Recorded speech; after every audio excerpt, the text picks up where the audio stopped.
Other elements of consent.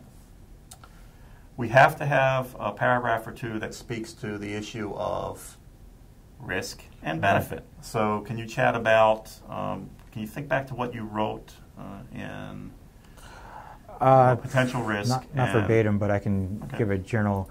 Basically, I put in the risk similar to what we talked about in the application with the risk. There's a potential risk that your identity might be found out. There's a potential risk that you might feel uncomfortable with some of the questions that are asked. And to alleviate these risks, I'm going to use pseudonyms, and you can have the opportunity to take a break or opt out of any questions or completely drop out of the study at any moment without any repercussions. As far as benefits, I went in, again, the same thing. The potential benefits for you might be to that you're going to learn more about your own study habits and what's going to work for you. Okay. All right.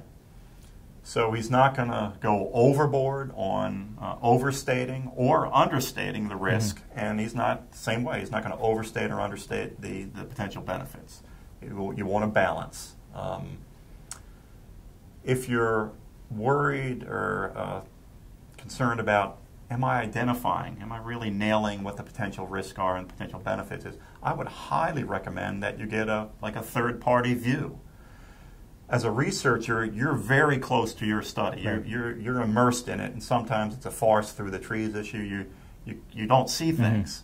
So not only would Adam and other researchers work directly with their advisor and perhaps other committee members, but they might run it by somebody else. Can you take a look at this? Can you read this? Can you figure out what you think the risks are? Am I making sense here? And getting like a third-party opinion can often point out things that you just don't see. Right. So far, we've used the word form quite a lot, or forms. We want to communicate to you that the informed consent is a process more so than just a form. The form is part of the process. So by that I mean before, during, and even through when your study ends, the process of making sure that people are informed, up to date about their participation in the study, that continues. So it's just not a matter of creating the consent form and signing off with it and we're done. So for example, it may be that once we start this study, we start getting results that in some way are important. For example, you can envision in the realm of medical research, where we're using substances or medications, we may find out the results start coming in, and we're surprised by those results. And in fact, we may have some side effects that we didn't anticipate that has implications for informing the participants. So, oops, we got this unknown side effect, it's detrimental, and therefore I need to inform my participants. Likewise, in social science research, sometimes we have some surprising findings when we start collecting the data. And sometimes those findings are great and they're beneficial for participants, but if they're risky for participants, we'd better let the participant know. All right, then what else were we going to talk about? We're going to talk about the order that you do things. You had mentioned that there's instances you've heard of where the researcher would go out and get consent from the participant before they got their IRB approval, meaning well, but... Yes.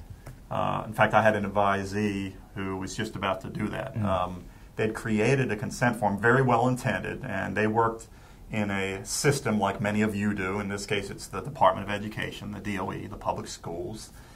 And so he was thinking as a teacher and said, oh, before I do anything with the kids, I'm going to have to get the parents' permission, and started crafting basically like a permission letter or a quasi-consent letter, thinking, well intended, oh, I'd better take care of business first, but keep in mind, when you're going through the process of getting approval for a research study, don't send anything out until you first put in your application, including your consent form, and you get that approved via the Committee on Human Studies here at UH.